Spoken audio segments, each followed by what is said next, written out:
Hi there, my name is Nancy Matheson and welcome to my vlog for my blog, It's Just Mess. If this is your first time, this was a bad one to choose for your first. I would suggest going to see one of my previous vlogs because they're a little more fun. And then if you think you can stomach this one, come on back because this is not going to be a fun one. I'm filming this on Friday, I'll post it on Monday. So when I say last night, it's actually Thursday night. Last night we had to put down our dog Alice, and I'm gonna do my best to not cry through this because my eyes are swollen. I've cried so much. We had to put her down last night, and I wanted to talk about it because honestly I don't want to keep talking about it because the common question right now is what happened, and I don't really want to focus on that, but I am going to talk about what happened right now. The short answer is we don't know, but I'll give you a quick background on Alice really quick. She was a shelter dog, and we got her like 8 years ago. No one could give us a straight answer on her age. The age range we were given was now she would be about 9 to 13. And like many shelter dogs, she was very unsure, and she came with a lot of anxiety. We worked on that, and it was at the point now where she was pretty good. But then we had a massive thunderstorm the other night, and I don't care what dog you are, dogs are terrified of thunderstorms. So this started around 4 a.m. and Kale had gone to work, and I was home, and boom, it hit, and it was massive. I don't recall ever having a thunderstorm that bad, unless we're talking like one back in the day, and I don't even remember thunder that much from that. But it was enough. She was sleeping in the bedroom with me, and she woke up, she freaked out, and she just wanted to go to her room. Her room is in the basement. There is I know one of the previous owners of this house, and they built this as an office for their husband. It's kind of quieter. It's got nice cool tiles, and her crate and her bedding and everything's down there. That's where she wanted to be. And she doesn't like being upstairs when there's thunder. So, okay, fine.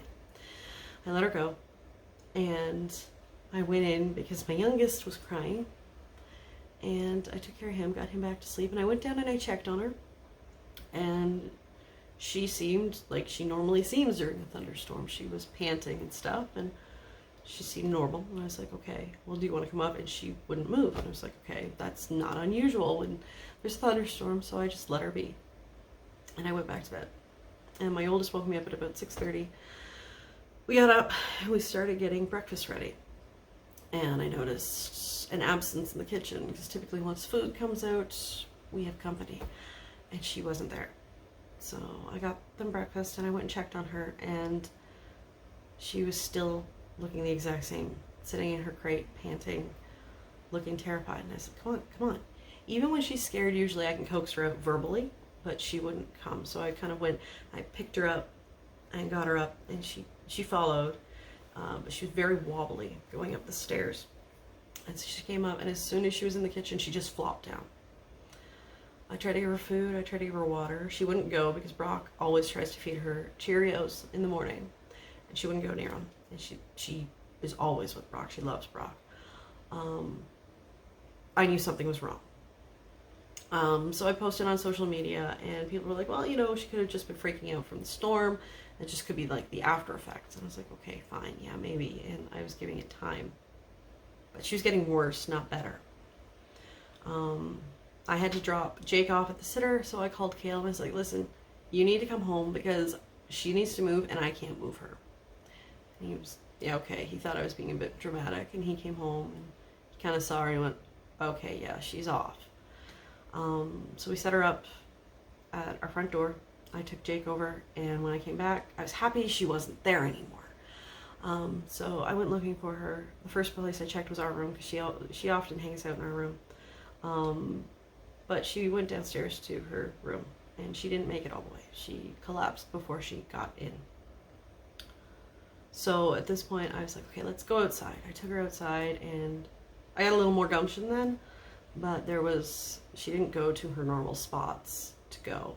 And when I tried to play with her, she wouldn't do it. So I asked Kale to, and she was still not eating, still not drinking, but I was going to try and get her to drink. So I asked Kale to bring home some broth for her, and I tried to give her that. She wouldn't touch it. At this point, he called his boss and asked him to kind of cover the rest of the day because he had to deal with this. And we booked a vet appointment, and it was for 3 o'clock. I was not optimistic. Maybe I should have been more optimistic, but I wasn't. And I contacted our sitter and I said, okay, I'm going to come and get Jake early because this could be goodbye. So I went and got him, and I got him in the car, and I explained everything to him, and he knows my parents are gone, and he knows they died. So that's kind of what I related it to.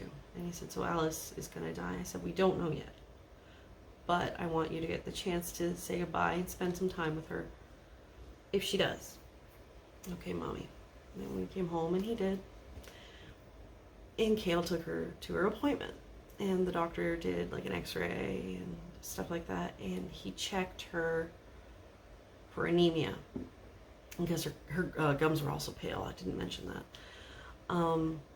So he gave her a shot for vertigo because she did look like her balance was off. So he did that, hoping that that would be the answer. By the time Kale got home, the effects of this shot were supposed to already be happening, and they weren't. She was getting worse. So we came home. We went up for a drive because honestly that's kind of therapy for me. We went for a drive and came home, and she was with us. We didn't take her out of the van.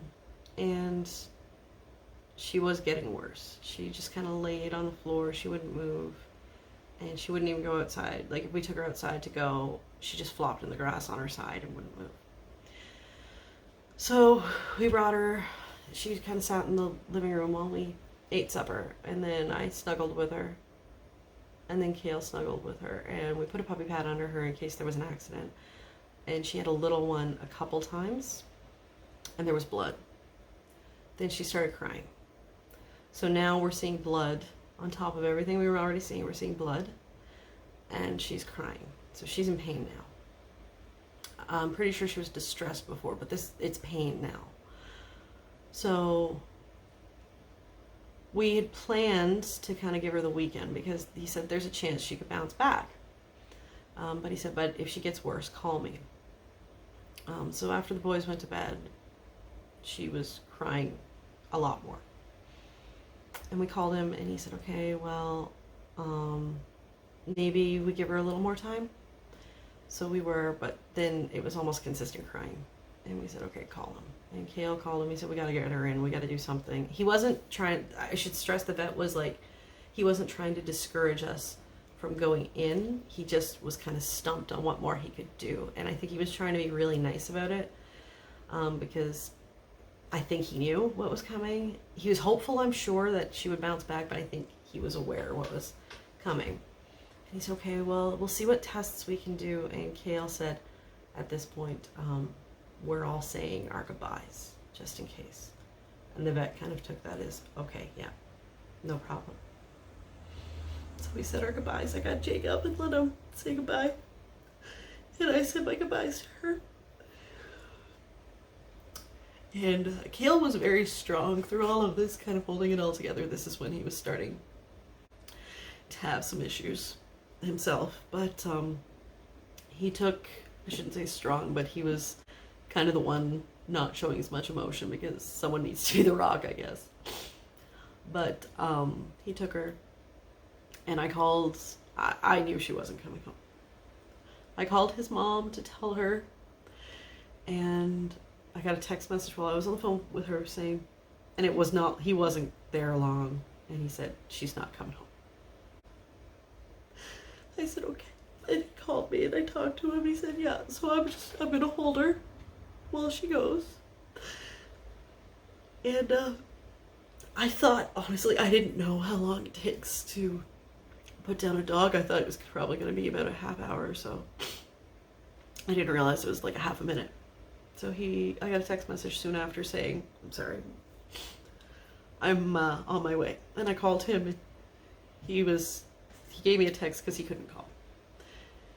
he came home and we talked about it a little bit. And so yeah, I guess I'm thankful that it happened quick. It was quick. Like, it was all one day. We had no signs prior that we noticed anyway. So she wasn't suffering long, and she didn't end up, she went out with dignity and not in pain. So that was good. The reason I wanted to talk about this now is because I don't want to focus on it. I want this is it. I do want to focus on things with Alice that, like, you could never pet her enough. If you finish petting her, she'd take her nose and just kind of pop your hand back up. But she would play fight with Kale. She'd be sitting there play biting him. If he took his hand out and I put mine in, she'd take her paws and push my hand out. Jake's first laugh was because of Alice. Sorry. Brock would sneak her food all the time, and she watched over both our boys very, very closely. If you're watching this going, she's just a dog, let me tell you something. Parameters of how we bought our car and our house were based around her. Every negative pregnancy test that I had when we were trying to conceive Jake, I was in a dark place and she was there. She was there when we were sick. She was there for Christmases. She was there for vacations. If you could spend almost a decade with anyone doing those things and say just a dog, I worry for you. Now, if you are a dog owner looking at your dog thinking, I can't even imagine, I hate to tell you, but I was you at one point, and here I am. I hope there's not a lot of suffering for you when your time comes. And I hope you can look back and think I did the best I could for my dog, because that's how we feel. We did our best. We made her feel loved, and yeah, it hurts, but this hurt is worth every second with her. So there's that. I'm not going to sign this out the way I normally do. I'm going to sign it out with what I told Alice constantly over the years. Alice, I love you, and I will always love you.